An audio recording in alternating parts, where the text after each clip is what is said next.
거시환경 분석은 현재 환경을 통해 미래에는 어떤 변화가 있을 것이며 그러한 변화에 어떻게 대응할 것인가를 알아보기 위한 것이라고 할 수가 있습니다. 따라서 거시환경 분석에 포함되는 각각의 분야에 대한 변화의 추이를 분석할 필요가 있겠고요. 그러한 변화의 추이를 트렌드라고 할 수 있을 것입니다. 그런데 이 트렌드에도 트렌드를 분석하는 범위에 따라서 폭넓게 광범위한 영역을 다루는 거시적인 트렌드 분석과 미시적인 트렌드 분석으로 나눠볼 수가 있습니다. 트렌드 분석이라는 영역은 거시환경 분석의 영역이랑 미시지 환경 분석이라 할 수 있는 그 시장 경제 환경 분석의 영역과 유사하다고 그렇게 생각하시면 이해하기가 편할 듯 합니다. 패스트나 스틱 같은 분석을 통해서 분석된 내용의 트렌드를 유추하는 것을 이제 거시적 측면에서의 트렌드 분석이라 할 수 있겠고요. 제품 서비스와 같은 상품 분야, 경쟁 제품, 해당 상품 분야의 소비자와 관련된 트렌드를 조사 분석하는 것을 미시적 측면에서의 트렌드라고 분석할 수 있을 듯 합니다. 그렇기 때문에 트렌드 분석은 장기적 측면에서 경영 전략과 사업 전략, 장기적 측면보다 조금 짧은 중장기적 측면에서는 디자인 경영과 제품 전략 수립을 통해서 거시적 측면에서는 환경의 변화에 대해서, 미시적 측면에서는 대상 소비자와 그 디자인의 변화에 대해 그 추이를 분석하고 예측하기 위해서 하는 것이다 라고 이해할 수가 있습니다. 특히 그 스타일과 같은 감성적 측면에서 디자인과 관련된 트렌드 분석은 소비자 및 디자인 변화 흐름을 모니터링해서 새로운 트렌드 이슈를 포착하고 그 속에 함축된 미래 핵심 가치를 추론해서 향후 대중들에게 매력적으로 받아들여질 수 있는 신상품 기획과 디자인 전략 수립에 활용될 수가 있습니다. 무엇을 디자인 분야에서는 소비자 및 디자인 변화 흐름, 그리고 중요한 것, 이 문장 중에서 가장 중요한 것이라고 생각하는 것, 무엇이 될 수 있을까요? 네, 미래의 핵심 가치입니다. 트렌드를 통해서 분야의 미래의 핵심 가치를 도출해내는 것이죠. 트렌드, 말로는 쉽게 나오는데, 과연 이 트렌드를 분석하려면 어떻게 해야 될까? 참, 막막해지죠. 일단, 그렇다면은, 트렌드 분석은 어떤 프로세스를 통해서 이루어지는지 한번 살펴봐야 되겠죠? 첫 단계에는 트렌드의 예측 범위, 그리고 어떻게 트렌드를 예측할 것인가에 대한 방법을 설계하게 됩니다. 트렌드 예측 목적과 영역, 대상, 시점 등을 결정을 하고 이에 적합한 예측 방법론을 선별을 해냅니다. 골라내는 것이죠. 그 다음에 트렌드 자료를 수집하고 이슈를 포착합니다. 내부 및 외부 자료를 수집하고 분석해서 새롭게 떠오르는 트렌드 이슈를 감별하고 향후 변화의 전망을 예측하게 됩니다. 자, 자료를 수집하고 이슈를 포착했습니다. 그 다음에는 미래의 핵심 가치를 도출하고 이것이 정말 그런지 안 그런지, 미래의 핵심 가치로서 선택해도 되는 것인지 아니면은 무시하고 넘어가도 될 만한 것인지 이런 걸 검증해야 되겠죠. 이슈의 맥락, 전체적인 흐름이죠.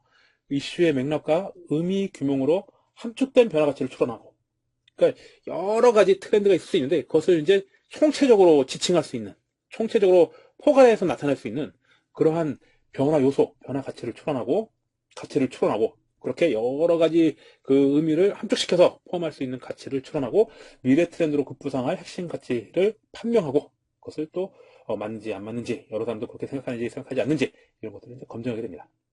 자, 이렇게 해서 핵심 가치가 도출되겠죠. 그럼 그런 핵심 가치를 커뮤니케이션 해야 될 필요가 있습니다.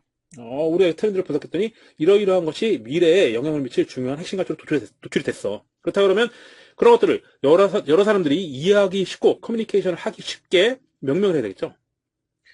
미래 핵심 가치에 대한 명확한 소통, 정확한 소통과 전파를 위해서 그 개념과 특징을 쉽고 간결한 키워드나 주관적인 그런 이미지로 표현하게 됩니다.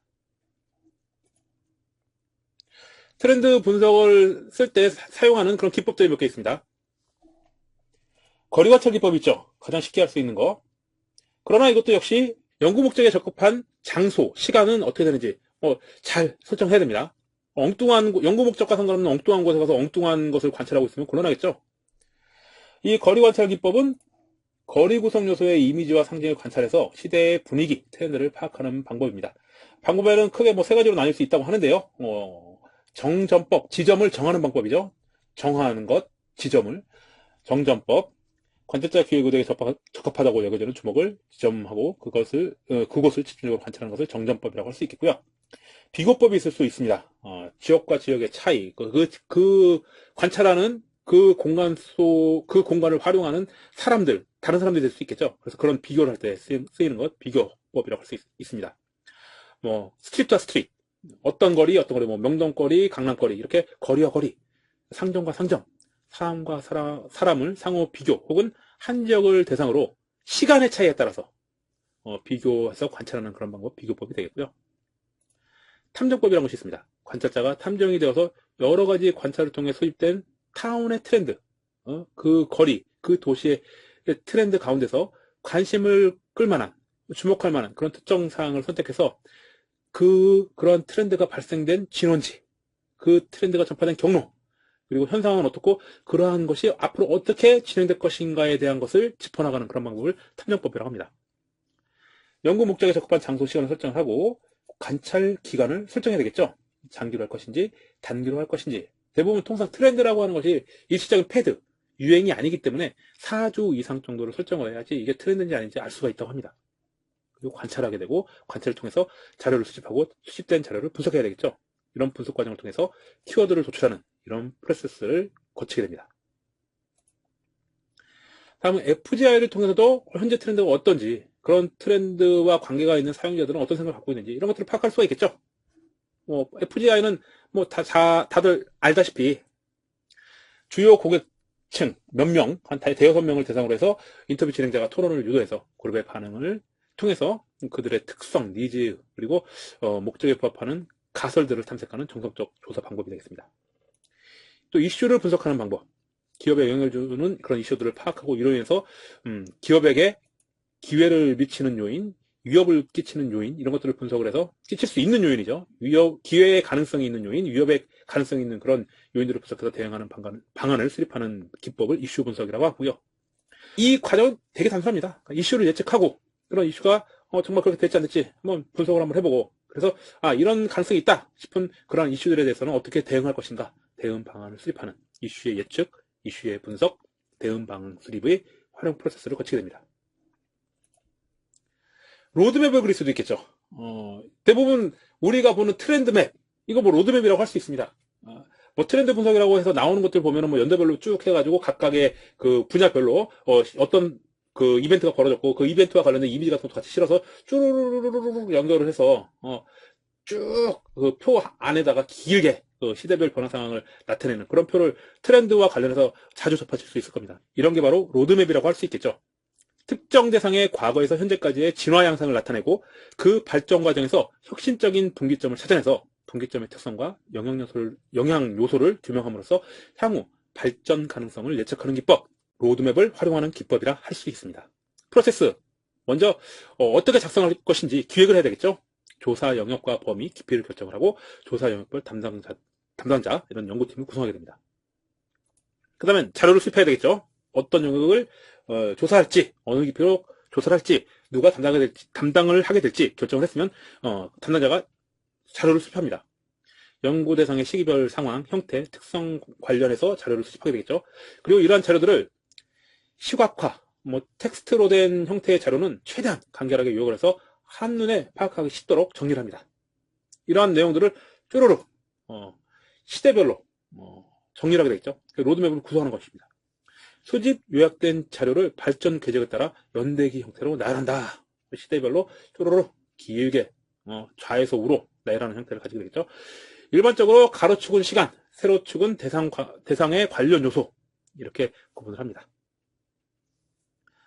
그리고 이러한 로드맵을 통해서 혁신 분기점, 어느 지점에서 어떠한 변화가 일어나는 그러한 혁신의 시발점, 혁신 분기점이라고 할 수 있겠죠. 그런 혁신 분기점을 도출하고 발단 단계가 어떻게 되고 있는지 이런 것들을 규명하게 됩니다.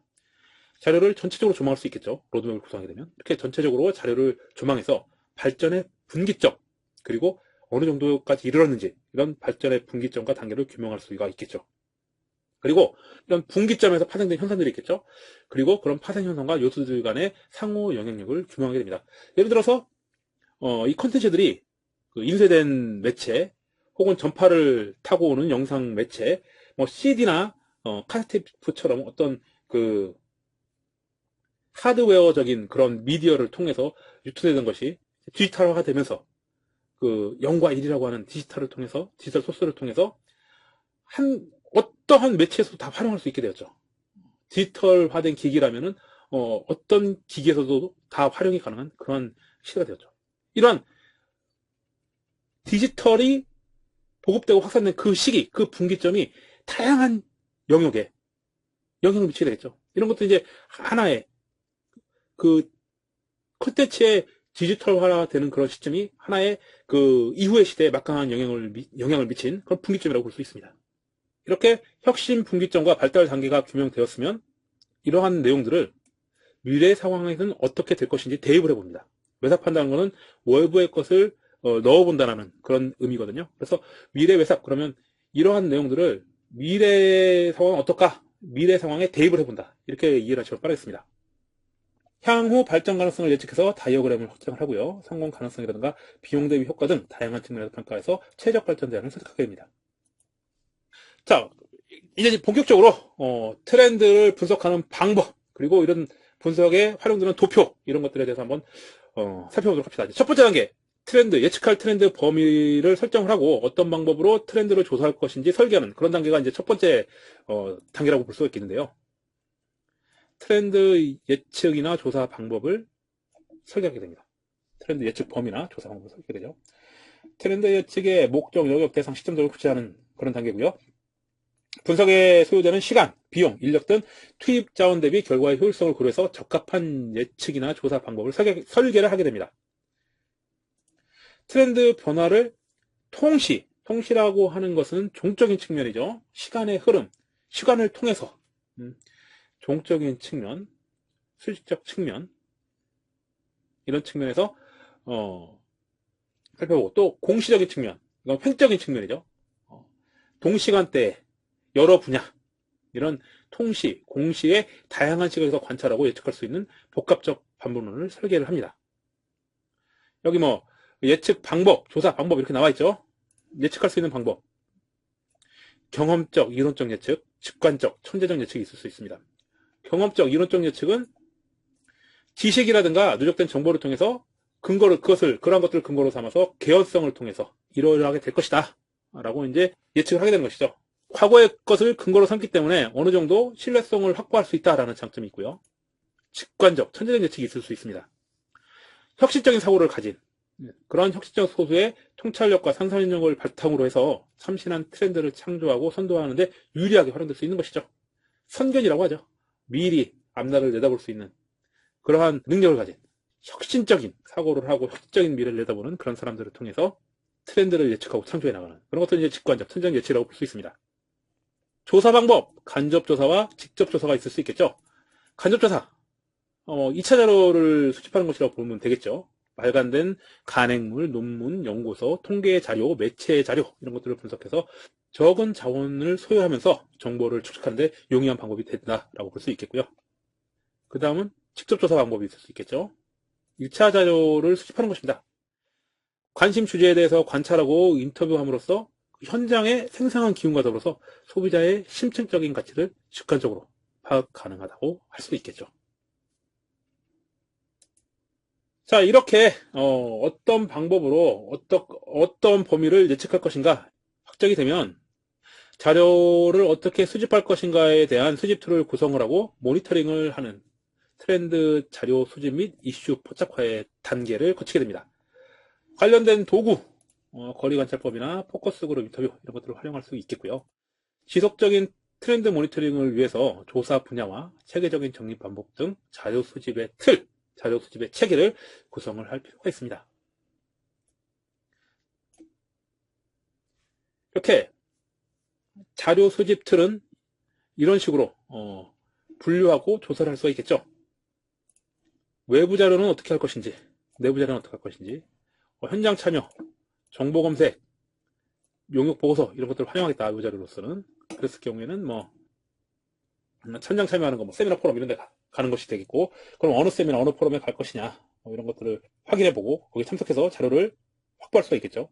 정보 자료, 인터넷이나 신문 잡지, 전문 서적이나 미디어 이런 것들을 통해서 정보를 얻어낼 수가 있겠고, 용역 보고서도 활용할 수가 있습니다. 트렌드 전문 기관이나 협력사나 행정기관 이런 데서 하는 것들, 트렌드 전문 기관이 발행하는 유료 리포트들이 있을 수 있겠죠. 그리고 광고 대행사의 프레젠테이션 자료들, 협력사가 수집한 가공 자료, 정부나 기업, 시민단체 보고서 같은 것도 이렇게 트렌드를 확인하는 데 활용할 수가 있습니다. 그리고 내부 자료를 활용할 수도 있겠죠. 직접 소비자를 조사하는 방법, 그리고 시장 조사하는 방법, 그리고 기업 내부 자료를 활용하는 방법, 이런 방법들을 통해서 자료를 확보할 수가 있습니다. 자료를 다 수집한 다음에 이렇게 이러이러한 현상이 있다는 것을 발견한 다음에는 공통적으로 나타나는 새로운 징후를 포착할 필요가 있습니다. 여러 분야에서 공통적으로 나타나는 새로운 징후들이라든가 대중의 관심과 공감을 이끄는 여론선도적 사람들의 변화에 주목을 해서 공통적으로 나타나는 징후들을 포착을 하게 됩니다. 그리고 새로운 징후의 발생 동인이라든가 맥락관계를 분석해야 되겠죠. 공통적으로 나타나는 그런 새로운 징후들, 이러한 징후들이 나타나는 원인은 무엇인지, 그리고 다른 것들과는 어떤 관계를 맺고 있는지 분석을 하게 됩니다. 이러한 맥락을 발견하기 위해서는 자료를 주제별로 배열하고 새로운 징후의 발생 동인, 변화 배경이라든가 영향 요인 이런 것들과 현상, 어떤 현상이 벌어지고 있는지, 그리고 요인과 요인 간에 어떤 관계를 맺고 있는지, 그러한 요인들에 대해서는 어떠한 현상이 벌어지고 있고 현상과 요인, 그리고 그와 관련된 다른 2차적인 요인들은 무엇이는지 이런 상관관계들을 분석해야 되겠죠. 이러한 맥락관계, 발생 동의라든가 맥락관계를 분석을 통해서 주요 이슈를 분석하고 선별하는 단계를 거치게 됩니다. 매력도, 파급력, 지속력 등을 기준으로 해서 주요 이슈를 선별하게 됩니다. 일시적이고 특정 분야에 국한된 성격의 것은 트렌드라기보다는 패드, 일시적인 유행이라고 볼 수 있겠죠. 이슈의 S의 곡선상, 이슈가들이 이제 곡선을 그리게 되죠. 이슈가 점점 성장해서 커졌다가 어느 정도 유지하다가 점점 그런 이슈는 사라져버리고 새로운 이슈들이 그 동일한 분야에서 생겨날 수 있겠죠. 마치 프로덕트 라이프 사이클처럼 이슈의 S곡선상에서 현 단계가 어떤 단계에 이르렀는지 파악을 해볼 그런 필요가 있겠죠. 그래서 이 이슈가 유지될 것인지 아니면 이제 사라지고 있는 점점 그 효력을 잃어가고 있는 그런 상황인지 파악해둘 필요가 있습니다. 자, 아까 패드에 대해서 잠깐 언급이 되었는데요. 트렌드는 기본적으로 발생 동인 자체가 사회경제의 근본적인 변화라고 볼 수 있습니다. 반면에 패드는 소비자의 기호, 그리고 유행과 같은 일시적인 변화를 볼 수 있는 것이죠. 매력도 측면에서 보면 해당 사안이 영역 내에서 소수 신봉자들을 넘어서 시장의 주류 계층에게 확대될 만큼 충분한 매력도를 갖춘 것, 이것이 트렌드라고 볼 수가 있겠고요. 그러한 매력도를 갖추지 못했다면 패드라고 볼 수 있습니다. 다른 제품, 문화, 소비층, 사회 영역에 영향을 미치는 그런 것이 트렌드라고 본다면, 그러한 파급력을 지니지 못했다면 패드라고 볼 수 있습니다. 발전 그래프 과정을 보면은 트렌드의 그래프는 좀 깁니다. 시간이 좀 길게 유지가 된 것이죠. 반면에 패드는 잠깐 붐을 형성시켰다가 바로 사라져버립니다. 이런 것들이 이제 패드라고 볼 수 있습니다. 일시적이지만 뜨거운 유행, 이런 것을 이제 패드라고 볼 수 있는 것이죠. 그래서 이렇게 조사된 이슈가 이 트렌드인지 패드인지 파악할 필요가 있습니다. 이슈의 S곡선입니다. 네.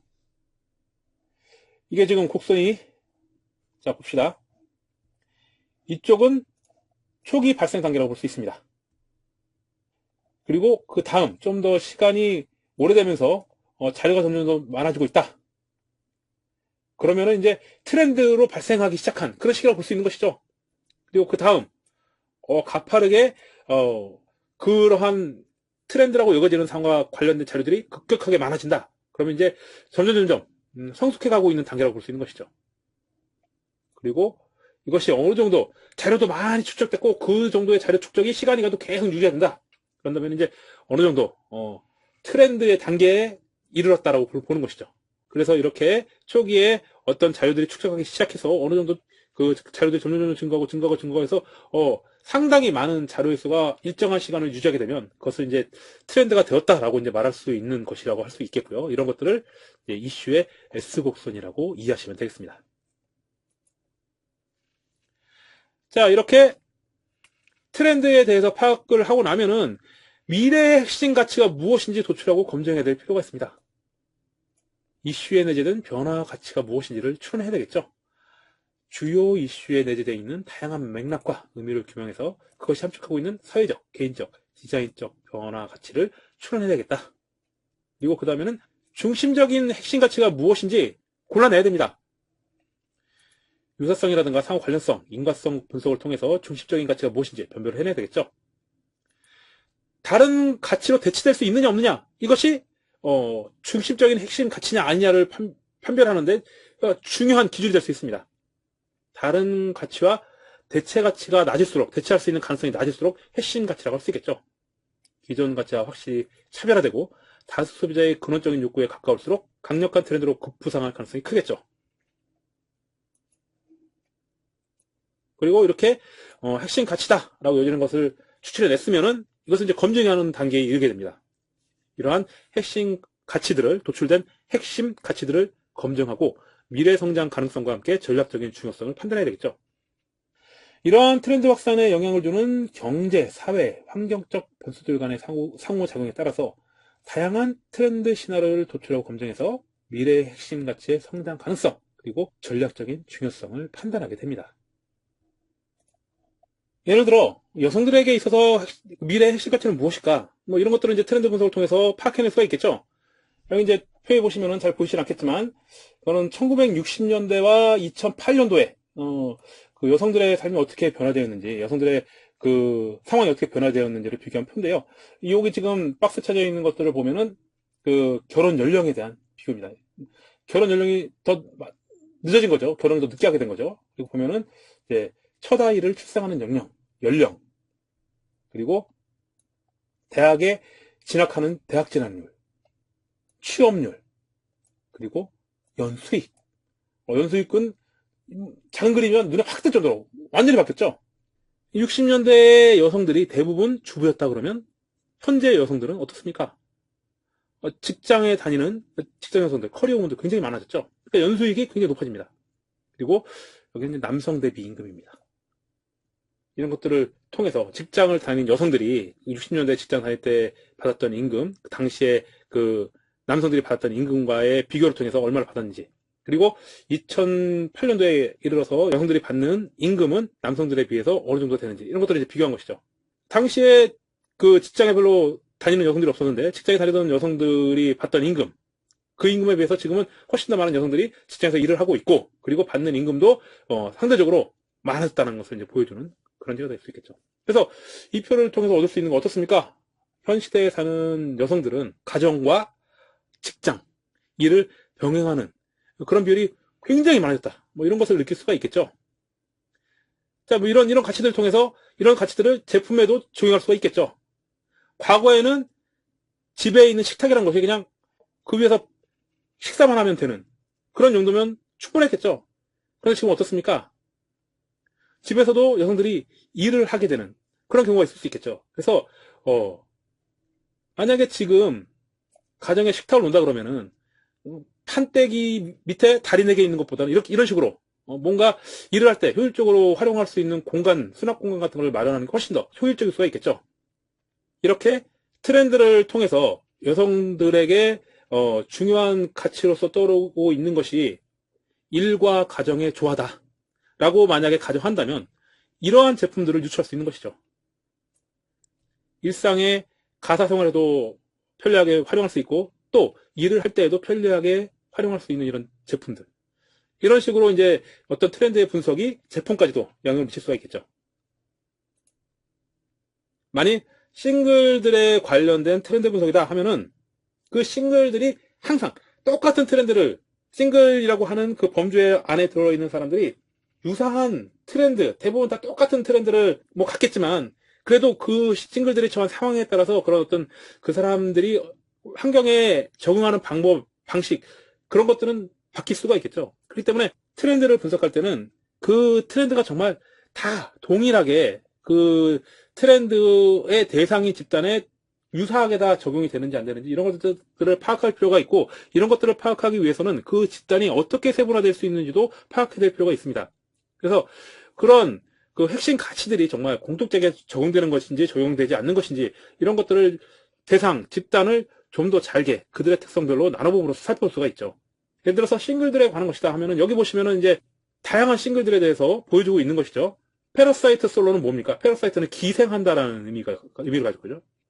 기생충처럼 이렇게 옆에 들러붙어가지고 자기는 별다른 노력 없이 먹고 사는 그런 것들을 이제 페러사이트, 기생한다라고 이제 표현할 수가 있겠죠. 그래서 페러사이트 솔로들 중에는 페러사이트 솔로가 있더라. 원하는 일, 학업을 위해서 부모님으로부터 떨어져 있지만 경제적으로 지원을 받으며 혼자 사는 싱글, 페러사이트 솔로. 그리고 얼리 싱글, 싱글의 초기, 이제 막 싱글이 된 사람들, 학교 졸업하고 사회에 첫 발을 내디딘 그런 싱글들. 우리가 뭐 많이 들은 골드미스터, 학력이 높고 경제적 여유가 있는 30, 40대 싱글들, 그리고 이혼을 해서 싱글이 된 사람들, 그리고 비리브먼트, 가장 슬픈 싱글들이죠. 배우자와의 사별로 혼자 살게 된 싱글들. 그 싱글 패밀리도 이렇게 다양한 싱글들이 있다라는 것이죠. 그래서 어떤 가치가 도출되면은 이들에게 해당되는 가치가 있을 수가 있고 해당되지 않는 가치가 있을 수가 있다는 것입니다. 물론 핵심적인 가치라고 보면은 이러한 그 집단의 트렌드에서 영향을 받는 이런 집단의 대부분 영향을 주는 그런 트렌드라고 할 수가 있겠죠. 그리고 이렇게 세분화하면은 이 세분화된 집단별로 이들이 갖고 있는 특성이 있습니다. 이런 특성별로 다시 또 그들에 맞는 트렌드를 조사해서 분석할 수가 있겠죠. 자, 그래서 예를 들어서 이제 뭐 싱글들이 혼자 살면서 가장 곤란한 점이 무엇인가를 조사했다고 합시다. 그랬더니 뭐 이런 것들이 조사에 나왔다고 합시다. 경제적인 불안감이 가장 크고 아프거나 응급 상황 시에 어떻게 대처할지 모르겠다. 이런 불안감 그리고 외로움 이런 것이 나왔다고 칩시다. 여러분이 만약 이런 기사를 보면은 머릿속에 이 표가 딱 그려져야 됩니다. 이 표가 그냥 따뜻하게 그려져야 돼요. 저는 이제 수업을 준비하면서 이 기사를 보면서 그냥 바로 작성한 겁니다. 머릿속에 딱 그려져야 됩니다. 아, 현상이 이렇구나. 그리고 추구 가치는 이거구나. 그 현상에 대한 추구 가치가 있겠죠. 만약에 경제적인 불안감이다 하면은 일단 추구하는 가치라는 것이 불안감을 없앨 수 있는 요소가 되겠죠. 불안감을 없앨 수 있는 것을 추구하게 되겠죠. 그래서 뭐 경제적인 안정이라든가 풍요로운 삶 같은 것을 원할 것이다. 그래서 경제적 안정, 풍요로운 삶 이것이 추구 가치가 될 것이다. 이렇게 이런 가치를 추구하려면 어떻게 대안을 마련해야 될까? 그러니까 기본적으로는 경제적으로 불안한 것은 언제 내가 잘릴지 모르니까 불안한 것이 되겠죠. 그래서 고용 안정성을 확보하는 게 중요한 대안이 될 수 있겠고, 그리고 전반적인 사회적인 입장에서 보면은 사회복지제도를 강화를 해서 잘려도 고용 안정성이 확보가 안 되더라도 내가 먹고 사는데 큰 지장이 없으면 사람들이 경제적인 불안감 크게 느끼지 않을 거 아닙니까? 그래서 일단은 기본적으로 고용 안정성이 확보가 돼야 되고 그 다음으로 이제 사회복지제도가 강화돼야 되겠다. 이런 대안을 생각할 수 있겠죠. 아프거나 응급 상황 시의 대처. 일단 아프지 않으면 되겠죠. 그래서 이제 건강한 거. 그리고 아프거나 응급 상황이 되면 내가 어찌 될지 모르는 거잖아요. 그러니까 불안해지는 거죠. 불안정한 삶이 불안한 거예요. 내가 건강하지 못한 삶이. 건강하지 못했을 때의 그 불안정함. 이런 것이 두려움으로 바뀌는 것이죠. 그래서 안정된 삶, 건강하고 안정된 삶이 추구가치가 될 수 있겠죠. 자, 이러한 가치를 창출할 수 있는 그런 대안은 뭘까요?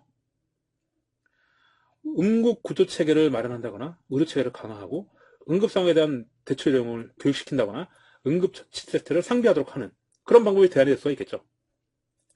그리고 외로움 측면 어떨까요? 외로움은 소통이 부족하고 교류가 없고 나에 대해서 공감해주는 사람이 없기 때문에 그래서 외로운 거 아닌가요?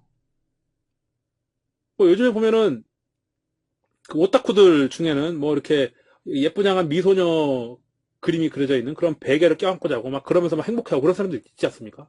그런 사람들은 사람과 사람을 통해서 교류를 통해 얻을 수 있는 공감의 가치, 공유의 가치들이 그러한 대상을 통해서 오브젝트를 통해서 얻게 되는 거죠. 경우에 따라서는 그런 상황뿐만 아니라 다른 어떤 물체를 통해서 사람들이 자신의 부족한 어떤 소통이나 교류를 통해서 얻어야 되는 그런 가치들을 대체시키는 그런 경우도 발생합니다. 예를 들어 내가 갖는 뭐 답답함이라든가 외로움이라든가 소외된 느낌이라든가 이런 것들을 이제 쇼핑을 통해서 푸는 사람들이 있죠. 그런 사람들은 특정한 물건은 아니지만 어떤 행위를 통해서 그러한 현상에 대해서 대응을 하는 것이 습관화된 것이라고 볼 수도 있을 것 같습니다. 그래서 만약에 그 현상, 트렌드가 외로움이다. 그러면은 이제 추구하게 되는 가치는 뭐 소통, 교류, 공감 이런 것이 될 수가 있겠죠. 그렇다면은 어떠한 대안을 마련해야 될까? 이런 가치를 마련하기 위해서 지역의 커뮤니티를 활성화한다거나 아니면 만남의 기회를 제공할 수 있는 다양한 프로그램들을 만들면 아마도 이런 외로움이라는 그런 곤란하게 느끼는 그런 현상들은 어느 정도 감소시킬 수 있지 않을까 이런 생각이 들었습니다. 그래서 여러분들은 어떤 현상이 발생한다. 그러면 그 현상이 왜 발생하는지, 그래서 그러한 현상과 그 원인에 대처할 수 있는 방법은 무엇인지, 그래서 궁극적으로 사람들이 그러한 현상으로 인해서 받게 되는 그러한 느낌, 가치, 아니면 불이익 이런 것들은 무엇이고 그러한 것에 대응하기 위해서 추구하는 가치는 무엇인지, 그러한 가치를 충족시켜주기 위해서는 무엇을 해야 되는지, 이러한 것들의 생각이 팍팍팍팍 머릿속을 스쳐 지나가야 됩니다. 여기 보시면은 뭐 우리가 흔히 아는 오바마 대통령이 있네요. 자, 봅시다. 여기는 뭐 부머스, 엑서스, X세대죠. X세대. 엑서스 이렇게 되어 있는데 부머와 엑서스, X세대. 자, 이런 것들이 있습니다. 자, 트렌드를 분석을 할 때 뭐 흔히 뭐 그 세대에 관한 얘기를 많이 하죠. 뭐 X세대의 트렌드, 뭐 베이비 부머 세대의 트렌드. 뭐 이런 것들이 많이 회자가 됩니다. 많이 회자가 되는데 우리가 쉽게 놓치는 부분이 하나 있습니다. 그게 어떤 부분이냐면 과거 분석된 세대가 시대를 지나면서 트렌드를 형성을 하고 유지하고 변화시켜 나간다는 점이죠.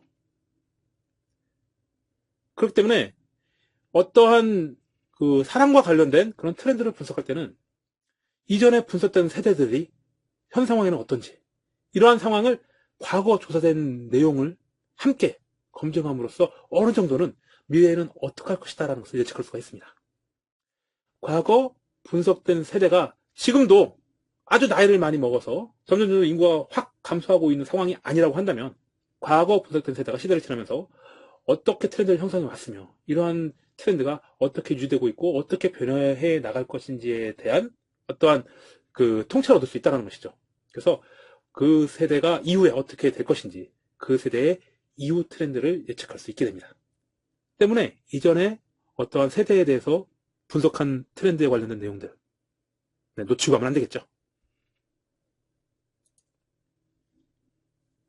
이렇게 이제 쭉 트렌드를 찾아냈으면 이러한 트렌드를 명명해야 될 필요가 있습니다. 특히 핵심이 되는, 트렌드의 핵심이 되는 내용들은 여러 사람들이 빠르게 이해할 수 있도록 그렇게 간략한, 간결하고 핵심적인 단어를 활용을 해서 커뮤니케이션이 용이하게 될 수 있도록 해야 되겠죠. 그래서 이렇게 트렌드를 분석해서 핵심적인 가치를 발견하고 난 뒤에는 이러한 현상, 핵심 가치를 지닌 트렌드들을 뭐라고 지칭할 것인지 트렌드를 명명하고 그 명명한 그 트렌드를 커뮤니케이션하는 그런 과정을 거치게 되겠죠. 핵심 가치를 쉽고 간결한 키워드, 이미지로 표현합니다. 미래 핵심 가치의 정확한 소통과 전파를 위해서 그 개념과 특징을 쉽고 간결한 키워드나 직관적인 이미지로 표현하는 것이죠.